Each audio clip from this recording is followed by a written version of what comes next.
क्या तुम्हें नजर नहीं आता एजा? वो सिर्फ उमर के साथ वक्त गुजारने के लिए ये सब कर रही है।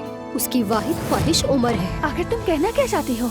मुझसे ये हरगिज मत कहना कि तुमने एलिफ की नजरों को नहीं देखा। अभी भी वक्त है आयजा, समझ जाओ वरना पछताओगी। उमर, खुश हूँ कि तुम साथ हो। उमर, मेरा हाथ दुख रहा है।